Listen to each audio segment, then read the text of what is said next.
చందమామ కథలు, రాక్షసుడి పెళ్లి మాటలు. చాలా వందల ఏళ్ల క్రితం కాశ్మీర్ దేశంలోని ఒక నగరం సమీపంలో ఒక కొండగుట్ట మీద ఒక రాక్షసుడు పెద్ద భవంతి కట్టుకొని నివసిస్తూ ఉండేవాడు. అప్పట్లో అలాంటి రాక్షసులు ప్రపంచమంతా అక్కడక్కడ ఉండేవారు. రాక్షసులకు మెదడు చిన్నదైనా విపరీతమైన బలం ఉండడం చేత వాళ్ళు మామూలు మనుషులను భయపెట్టి దౌర్జన్యం చేసి శ్రమలేని జీవితాలు గడుపుతూ ఎదురు లేకుండా ఎవరికీ భయపడకుండా జీవించగలిగేవాళ్ళు. ఎవరన్నా బుద్ధి తక్కువ చేత రాక్షసులను ఎదిరించినట్లయితే వాళ్ళకు ఆయువు చెల్లిపోయేది. క్రమంగా ఈ రాక్షసులు ఒక్కొక్కరే అంతరించిపోయారు. వారిని నిర్మూలించినది చాలా వరకు యుక్తిపరులే.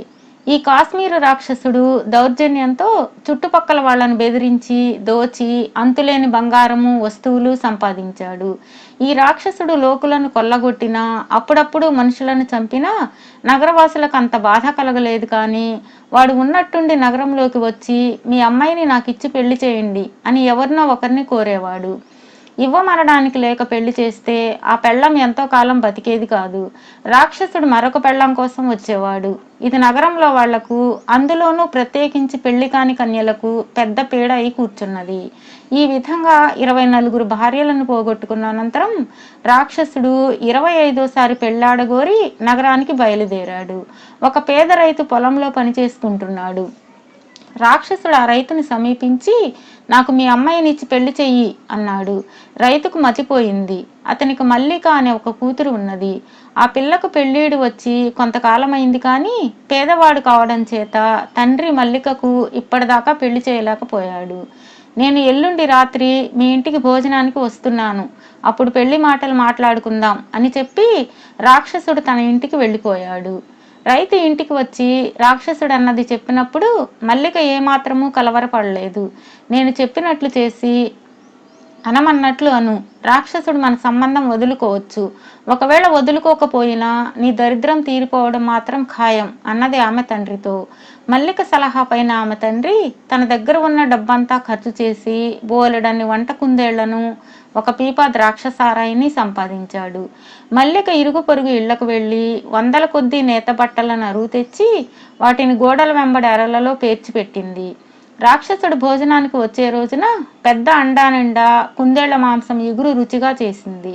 రాక్షసుడు భోజనానికి కూర్చునే చోట ఒక పక్కన కూర అండ, రెండో పక్కన సారా పీప ఏర్పాటు చేసింది.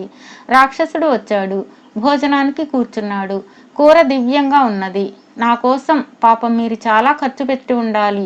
నేను కాస్త తిండి పుష్టి గలవాణ్ణి, భోజన ప్రియుణ్ణి కూడా అన్నాడు రాక్షసుడు.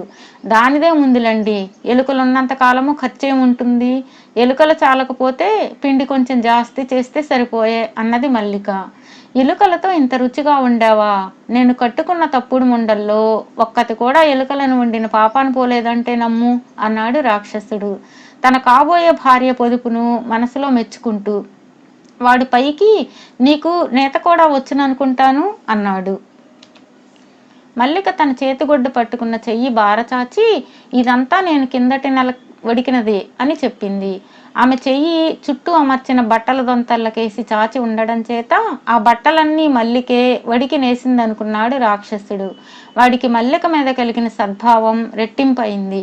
వాడు తినడం పూర్తి చేసి సారా ఒక లోటాడు తాగి చాలా బాగుంది, దీనికైనా డబ్బు బాగా ఖర్చు అయి ఉండాలే అన్నాడు రైతుతో. ఖర్చేముంది, కుళ్ళిపోయిన పళ్ళు సారా తీయడానికి తప్ప మరెందుకు పనికిరావుగా, దాని విషయం మా మల్లికే చూసుకుంటుంది అన్నాడు రైతు. కుళ్ళిన పళ్ళ నుంచి ఇంత మంచి సారా వస్తుందని నాకు తెలియనే తెలియదు. మేము వాటిని పందులకు వేస్తాం.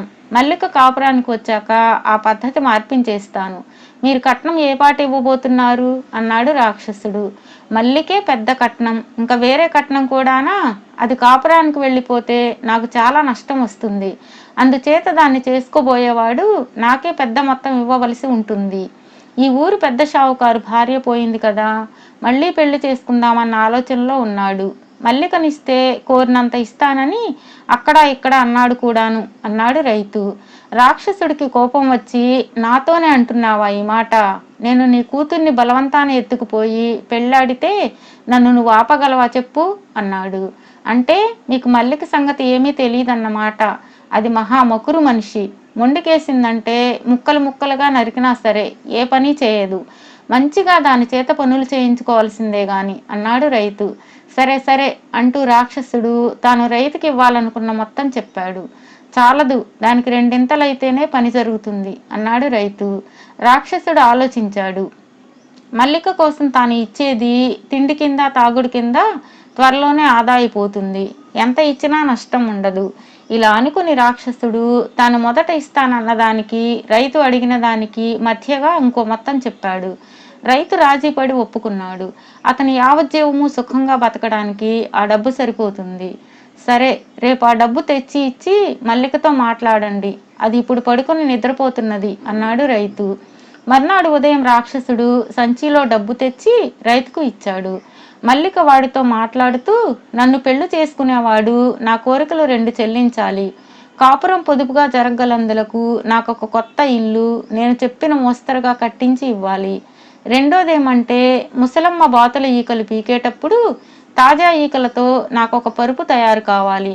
నేను సుఖంగా నిద్రపోనిదే కష్టించి పని చేయలేను అన్నది. ఇంకా నగా నట్ర అడగలేదు నయం అనుకున్నాడు రాక్షసుడు. మళ్ళీ మనుషులను పెట్టి కట్టిస్తే కూలి డబ్బులు దండగనుకొని రాక్షసుడు మల్లిక కోరిన ఇంటిని ఆమె చెప్పే విధంగా తానే కట్టేశాడు. ఇంతలో శీతాకాలం వచ్చింది. మల్లిక పరుపు కోసం గుడ్డను సంచి రూపంలో తయారు చేసి మంచు పడడం కోసం వేచి ఉన్నది. మంచు పడడం ప్రారంభం కాగానే ఆ ప్రాంతాల వాళ్ళు ముసలమ్మ బాతుల ఈకలు పీకుతున్నది అంటారు. త్వరలోనే మంచు కూడా పడసాగింది.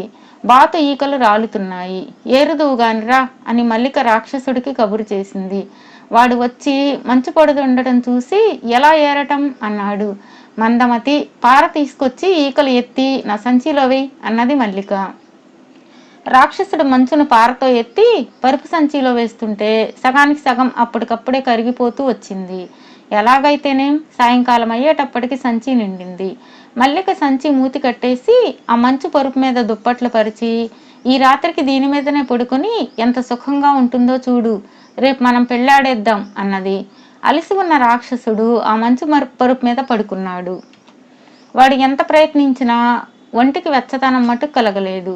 పరుపు మీద పరిచిన దుప్పట్లు తడిగా ఉన్నట్టు కూడా వాడికి తోచింది. మర్నాడు తెల్లవారు లేచేసరికి రాక్షసుడి శరీరం అంతా తీవ్రంగా బాధ పెడుతున్నది. ఎముకల దగ్గర నుంచి సలుపుతున్నాయి. కదలడానికి కూడా వాడికి తగని విధంగా ఉన్నది. పరుపేమో సగం కరిగిపోయింది. లాభం లేదు, మల్లిక సమర్థురాలే గాని ఇటువంటి పరుపు మీద పడుకుంటే నాకు చావు తప్పదు అనుకొని రాక్షసుడు ఇంటికి వెళ్ళిపోయాడు. మల్లిక వచ్చి పెళ్లి చేసుకుందాం పట్టు అంటుందేమోనని వాడికి హడలు పుట్టుకొచ్చింది. రాక్షసుడు వెళ్ళిపోయాడని తెలియగానే మల్లిక రాక్షసుడి ఇంటికి తన తండ్రిని పంపింది. రైతు రాక్షసుడి ఇంటికి వెళ్ళి పెళ్లి కూతురు కనిపెట్టుకుని ఉన్నదని లోపలికి కబురు చేశాడు. నాకు ఒంట్లో బాగా లేదు, పెళ్లాడలేనని చెప్పు అని రాక్షసుడు రైతుకు తన నౌకరు ద్వారా జవాబు పంపాడు. ఆ నౌకరు తిరిగి వచ్చి వాళ్ళ అమ్మాయికి ఆశాభంగం కలిగించినందుకు పరిహారం ఏమిచ్చుకుంటావో అడగమంటున్నాడు రైతు అన్నాడు.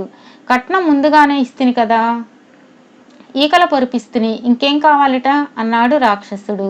నువ్వు ఈకల పొరుపును అప్పిచ్చులా చేశావట, ఇంకొన్ని బాతు ఈకలు ఏరు పెట్టాలట అన్నాడు నౌకరు తిరిగి వచ్చి. మన దొడ్లో ఉన్న బాతులన్నిటినీ తోలుకుపోయి ఏ గంగలోనన్నా దూకమను, మారు మాట్లాడితే విరుచుకు తింటానని చెప్పు అన్నాడు రాక్షసుడు తన నౌకరుతో. ఈ మాట రైతు చెవిన పడిన మరుక్షణం అతను బయలుదేరి వెళుతూ రాక్షసుడు బాతులన్నిటినీ తోలుకుపోయాడు. రాక్షసుడు ఈకల పొరుపు దెబ్బ నుంచి తిరిగి కోలుకోనే లేదు. వాడు ఇంకెవరు అమ్మాయిని పెళ్లాడతానని కూడా అనలేదు.